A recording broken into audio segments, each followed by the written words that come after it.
1 লক্ষ নয়, 1,10,000 টাকা। হ্যাঁ, নেই রাজ্যে পুজো মৎসবের ভাতা বাড়িয়ে 1,10,000 টাকা করলো মমতা। ওকে, 1,10,000 দিয়ে দিতে পারছে না সরকার।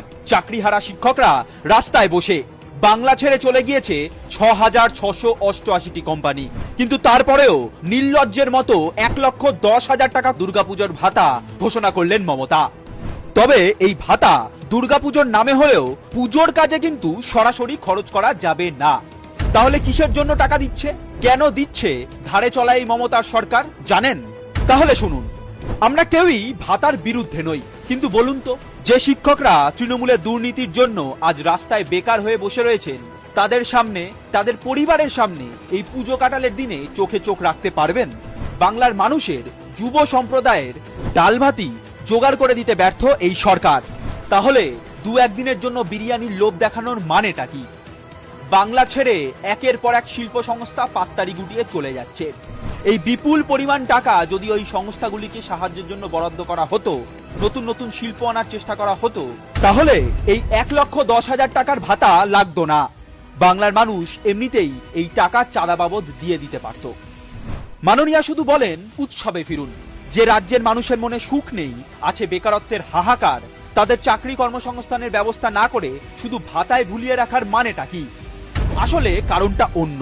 উনি বুঝতে পেরেছেন সরকারিরা ওনার থেকে মুখ ঘুরিয়ে নিয়েছেন, তাই ঘায়ে মলম লাগাতে ভোটের আগে ফের ভাতার রাজনীতি। গত বছর মাননীয়া বলেছিলেন এবছর 1 লক্ষ টাকা দেবেন, কিন্তু ভোটের আগে হাওয়া গরম বুঝতে পেরে ভাতার পরিমাণ 1,25,000 টাকা বাড়িয়ে দিলেন। এবার যদি 15,000 বাড়তে পারে, আগামী দিনে বলে রাখলাম, আগামী বছর এটা 1 করে দেবো।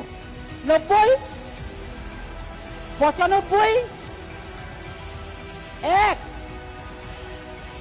ওকে, 1,10,000। তোলামূল সরকার বলে দিয়েছে এই টাকা সরাসরি পুজোর কাজে খরচ করা যাবে না। প্রতিমা কেনা, দশকর্মার বাজার, পুরোহিতের দক্ষিণা বা ঢাকের খরচ, এগুলি সহ পুজো সংক্রান্ত কোনো কিছুতেই ওই টাকা খরচ করা যাবে না। আসলে উনি সনাতন বিরোধী, তাই নাম পুজোর ভাতা হলেও খরচ কিন্তু এসবে করা যাবে না। মাননীয়া, আপনার খেলা ধরে ফেলেছে জনতা। মনে মনে বিশেষ বাহিনীর জন্য প্রেম, আর বাইরে পুজোর ভাতা দিয়ে ভোট কেনার ছলনা।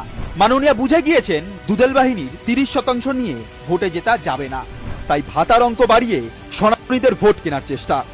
2026-এ ইঞ্চিতে ইঞ্চিতে সুদ সমেত জবাব দেবে বাংলার জনগণ।